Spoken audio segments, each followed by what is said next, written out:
Soy Seika Montes y a continuación les hablaré sobre la entrevista dinámica o psicodinámica.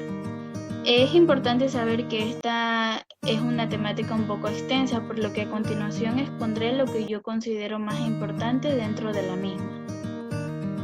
La entrevista dinámica fue propuesta por la corriente psicoanalítica como una herramienta de diagnóstico y terapéutica.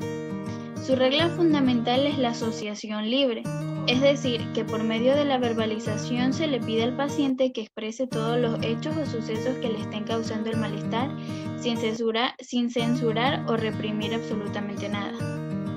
La intervención del profesional a la hora de realizar la entrevista es fundamental y es por ello que se caracteriza por tres premisas fundamentales: la transferencia y contratransferencia, el análisis de la resistencia y hacer consciente lo inconsciente.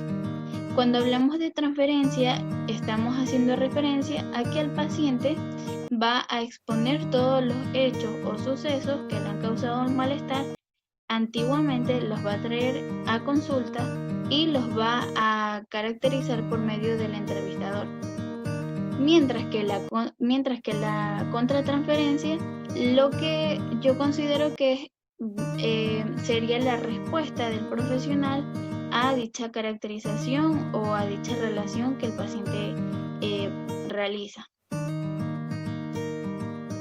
Los pasos a seguir en la entrevista psicodinámica son: la demanda de la entrevista, es decir, ¿quién solicita la entrevista? El paciente, un familiar, su pareja, etc.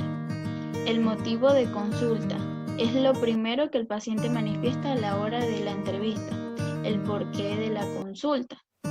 El análisis del estilo comunicacional, los mecanismos de defensa que utiliza el paciente y el análisis de la transferencia y contratransferencia que realiza el paciente con el profesional.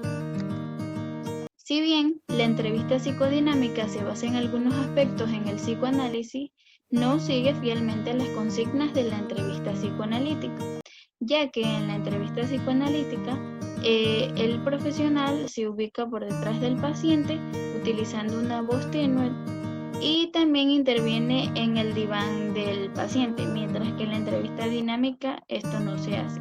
Generalmente la consulta es cara a cara. Los objetivos de esta entrevista son: la captación emocional e intelectual del conflicto, comprender y describir la estructura psicológica del paciente a través de la interpretación del ello, el yo y el superyo, conocer la etiología del trastorno o alteración, es decir, saber qué es lo que ha provocado este malestar en el paciente, en pocas palabras, el origen del trastorno. Identificar los puntos de fijación de la libido y las regresiones, y conocer la elaboración mental que el paciente tiene a través del problema, es decir, cómo él concibe la problemática que está experimentando, su propia interpretación. El rol de los intervinientes, es decir, el entrevistado y el entrevistador. El entrevistado posee dos características: las expectativas y la necesidad y demanda. Cuando hablamos de expectativa, estamos haciendo referencia a que el paciente es consciente de la problemática que está teniendo y por ende posee unas expectativas bastante altas acerca de la manera en la que el profesional lo va a ayudar. Y al hablar de la necesidad y la demanda, es cuando la demanda que el paciente plantea procede de las vivencias y expectativas que forma sobre el profesional, sobre el servicio y sobre sí mismo.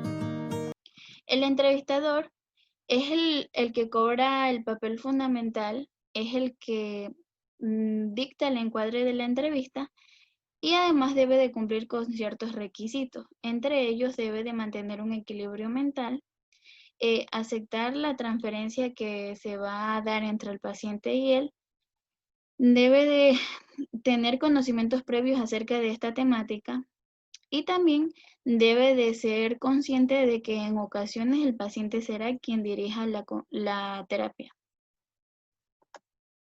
El final de la entrevista.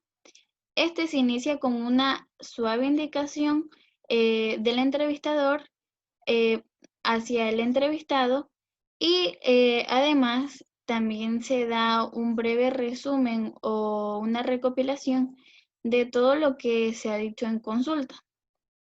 Y por último, la entrevista culmina con una despedida formal que consiste en los rituales sociales habituales en una despedida. Gracias.